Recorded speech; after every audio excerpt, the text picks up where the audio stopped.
जय हिंद दोस्तों। 100 शब्द प्रति मिनट डिक्टेशन स्टार्ट। संरक्षित वनों, राष्ट्रीय वन्यजीव अभयारण्यों और राष्ट्रीय उद्यानों को मानवीय गतिविधियों से दूर रखने और बचाने के लिए सुप्रीम कोर्ट ने जिस तरह का सख्त रुख अख्तियार किया है, वह पर्यावरण को बचाने की दिशा में निश्चित रूप से बड़ा कदम है। वन संरक्षण को लेकर जनहित याचिकाओं की सुनवाई करते हुए अदालत ने अपना रुख साफ कर दिया कि पर्यावरण संरक्षण के मामले में कहीं कोई ढील या लापरवाही नहीं बरती जा सकती।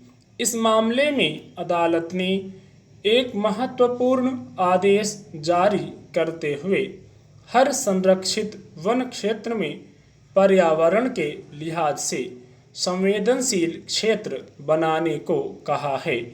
इस क्षेत्र का दायरा कम से कम 1 किलोमीटर का होगा। इस 1 किलोमीटर के दायरे में किसी भी तरह की निर्माण, खनन, कारखाना, फैक्ट्री या औद्योगिक इकाई या ऐसी कोई भी मानवीय गतिविधि जो जंगल और उसके पर्यावरण को नुकसान पहुंचाने वाली हो प्रतिबंधित रहेगी। इस प्रतिबंधित दायरे में किसी भी तरह का स्थायी निर्माण नहीं किया जा सकेगा। लगता है सुप्रीम कोर्ट को यह सख्त उठाने को मजबूर इसीलिए होना पड़ा कि वनों के बचाने में राज्य सरकारें नाकाम साबित होती दिख रही हैं और वन क्षेत्र में ऐसी गतिविधियां तेजी से बढ़ रही हैं जो उन्हें भारी नुकसान पहुंचा रही हैं। देखा जाए तो संरक्षित वन क्षेत्रों की रक्षा का काम राज्य सरकारों का है। हर राज्य में वन विभाग का अलग बड़ा महकमा होता है। इसके पास संसाधनों से लेकर अधिकारों तक में कोई कमी हो ऐसा भी नहीं लगता। फिर भी हैरानी की बात यह है कि संरक्षित वन क्षेत्रों के लिए खतरा बढ़ता जा रहा है। वन क्षेत्रों में कटाई से लेकर अतिक्रमण की घटनाएं बढ़ती जा रही हैं।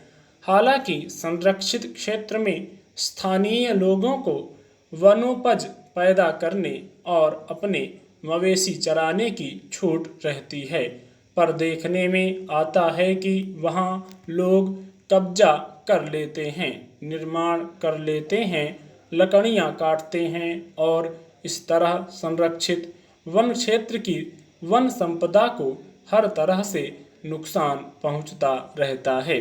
अगर ऐसी गतिविधियों पर रोक नहीं लगाई जाती है तो निश्चित रूप से संरक्षित वन एक न एक दिन अपना प्राकृतिक स्वरूप खो बैठेंगे और अंततः इसका खामियाजा पर्यावरण विनाश के रूप में मनुष्य को ही उठाना पड़ेगा। सरकारें चाहें तो संरक्षित वन में वे संवेदनशील क्षेत्र का दायरा भी बढ़ा सकती हैं, लेकिन 1 किलोमीटर का दायरा तो न्यूनतम रखना ही होगा। दरअसल वन भूमि पर अतिक्रमण एक बड़ी समस्या है। शहरों के विस्तार ने इसे और बढ़ाया है। हालांकि बढ़ती मानवीय ज़रूरतें इसका बड़ा कारण हैं। आबादी और उसकी ज़रूरतें बढ़ने के साथ शहरों का दायरा बढ़ना स्वाभाविक ही है। आज शहरों और महानगरों का जो विस्तार हो रहा है उसमें वन भूमि को बचा पाना आसान नहीं है। फिर शहरीकरण को ही विकास का पर्याय बना दिया गया है। ऐसे में मानवीय गतिविधियों को सीमित कर पाना कैसे संभव होगा।